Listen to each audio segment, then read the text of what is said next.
Assalamualaikum dan salam sejahtera. Saya Cikgu Siti Anisa binti Ahmad Fuad, Ulan Pedagogi A.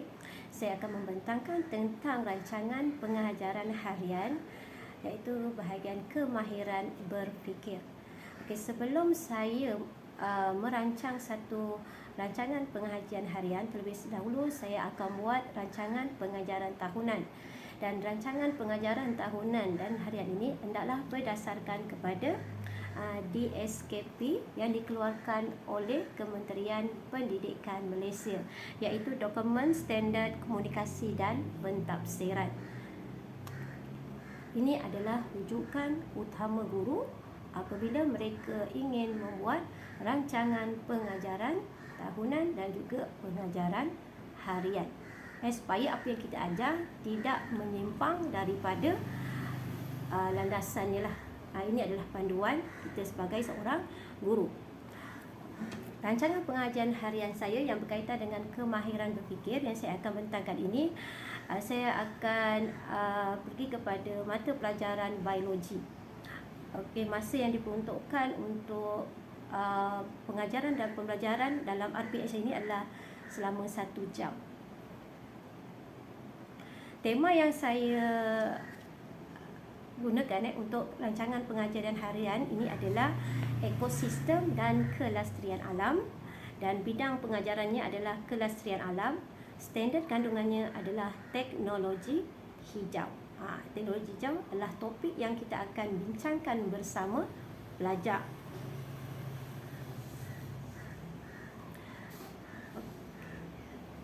Pengajaran dan pembelajaran yang saya akan jalankan ini, aktiviti yang saya akan jalankan ini melibatkan 3 peringkat.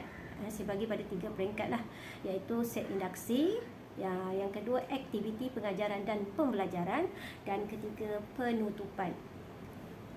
Dalam rancangan pengajaran harian saya berkaitan dengan kemahiran berfikir, aktiviti yang saya akan jalankan adalah, pertama, dalam set induksi ni saya akan memberi pendedahan dan gambaran awal kepada pelajar lah.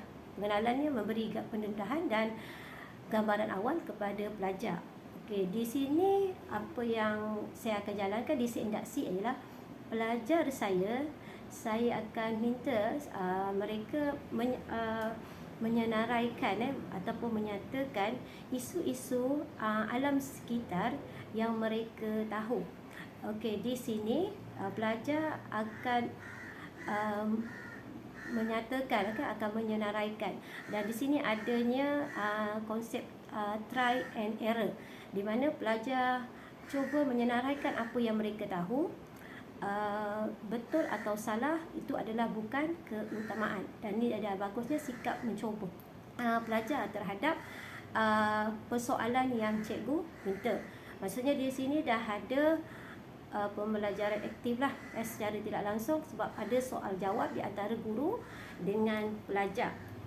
Setelah pelajar menyenaraikan, kemudian daripada isu yang dia nyatakan tadi, saya akan mintalah secara volunteer ataupun volunteer pelajar, ataupun saya ambil secara rawak pelajar untuk mereka betul bagi tahu pada rakan-rakan mereka pengalaman yang dia telah lalui berkaitan dengan isu alam sekitar.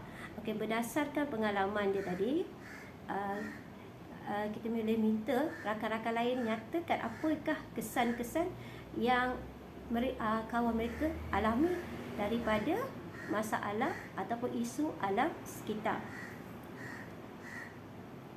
Di sini adanya mental model, di mana pelajar ada pengetahuan asas tentang isu alam sekitar, dan ada berlakunya prototype, di mana adanya pengembangan idea untuk menguji konsep pelajar tentang teknologi hijau. Berdasarkan apa yang pelajar senaraikan, pelajar ceritakan pengalaman mereka, saya akan kaitkan dengan tajuk yang kita akan belajar, iaitu yang berkaitan dengan isu alam sekitar, iaitu teknologi hijau.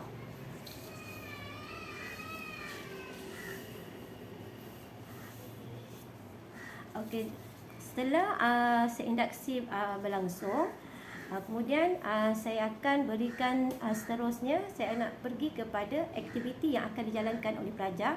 Okey, sebelum bermulanya aktiviti itu, saya akan terangkan secara ringkas tentang teknologi hijau, dasar teknologi hijau negara yang telah dilancarkan pada tahun 2009. Ini adalah untuk pelajar maklum bahawa negara kita amat melenting beratkan tentang teknologi hijau. Jadi saya nak mereka sebelah pelajar kena ada sikap prihatin, maksudnya peka tentang dasar-dasar yang dilaksanakan oleh kerajaan. Okey, setelah saya berikan gambaran ringkas tentang dasar teknologi hijau negara, saya akan membahagikan pelajar kepada 4 kumpulan. Okey, pelajar ni saya bagikan ikut aras yang berbezalah, supaya di situ mereka akan ada peranan masing-masing dan mereka akan saling membantu antara satu sama lain dalam mendapatkan maklumat. Okey, setiap kumpulan yang saya telah bahagikan tadi, kemudian saya akan bagikan setiap kumpulan itu soalan yang berbeza berdasarkan kad warna. Okey, sebelum saya jalankan aktiviti ini, saya telah menyediakan empat kad warna, iaitu ada warna merah, warna kuning, warna hijau, warna biru. Okey, kad warna ni, okey, pelajar akan ambil lah, wakil setiap kumpulan akan ambil.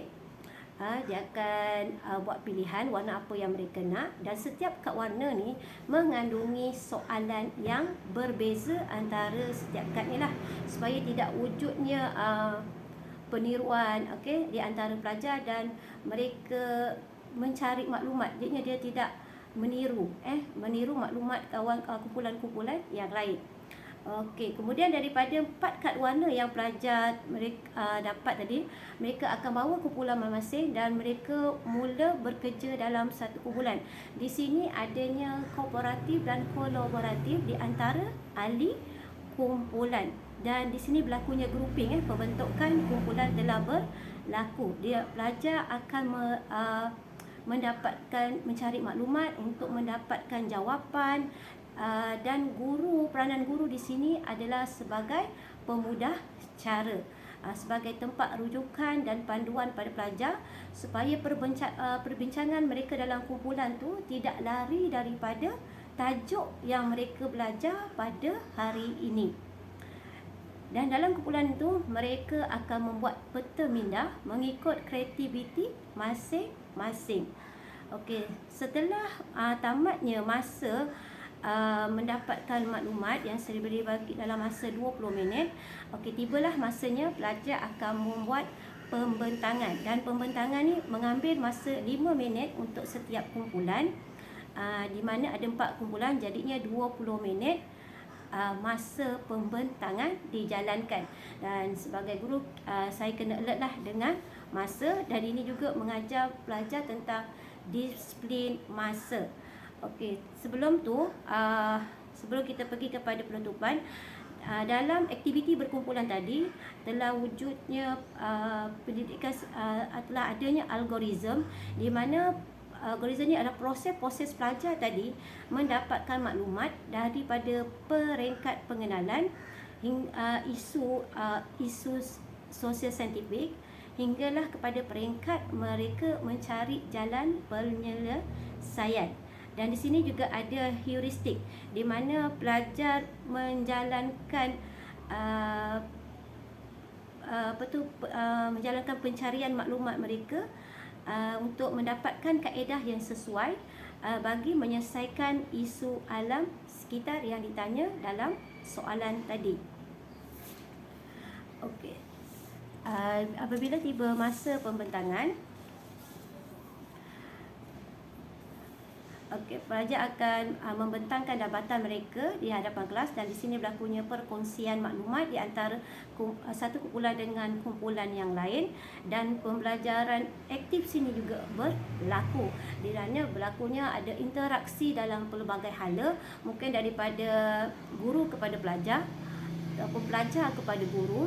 Bila pelajar tu bertanya soalan yang mereka kurang pasti, dan juga mungkin ada interaksi antara pelajar dengan pelajar.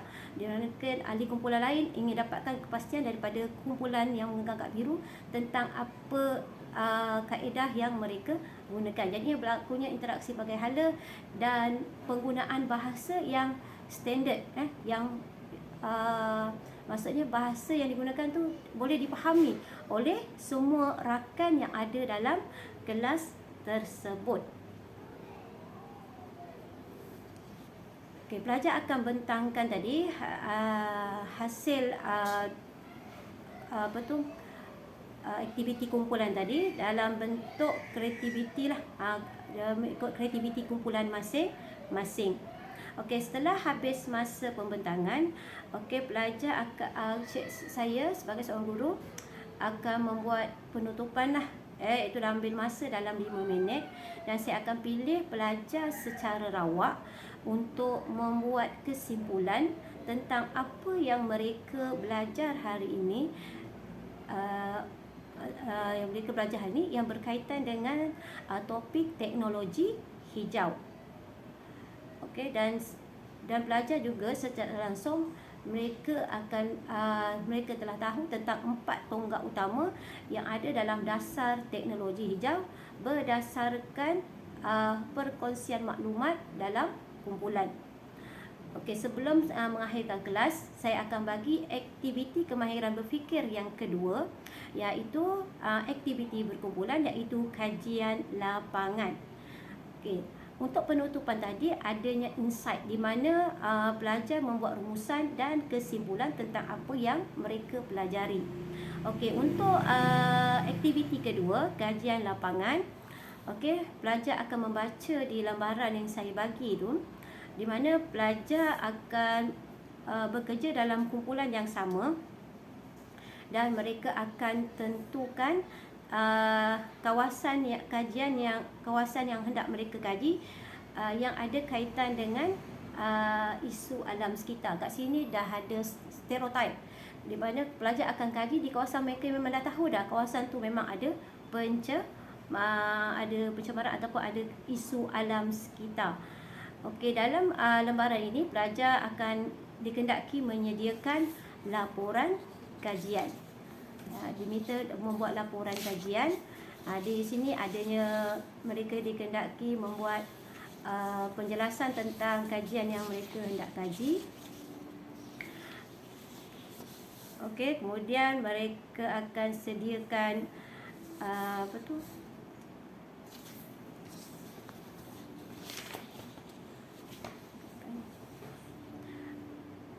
mereka akan jalankan dalam kajian tu mereka akan jalankan temu bual dengan penduduk di kawasan tersebut atau dengan pihak-pihak yang tertentu.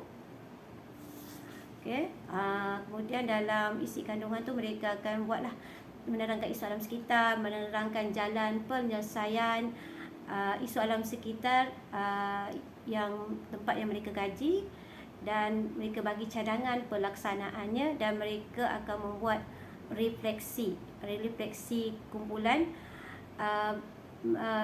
Dalam refleksi kumpulan ni mereka akan nyatakan tentang kelemahan dan kekuatan yang ada dalam kumpulan mereka, dan kajian lapangan ni diberi masa dalam tempoh seminggu dan pelajar akan bentangkannya pada minggu hadapan di hadapan kelas. Dan sebagai seorang guru, sebelum saya selesai je saya melaksanakan rancangan pengajian harian ini, aktiviti yang saya jalankan ini, saya akan buat refleksikan diri, di mana saya akan mencari kekuatan dan kelemahan aktiviti yang saya jalankan untuk penambah baik bagi aktiviti yang akan saya lakukan untuk kelas yang seterusnya ataupun untuk pembelajaran seterusnya. Okey, itu saja dari saya untuk pembentangan rancangan pengajian harian kemahiran berfikir. Terima kasih.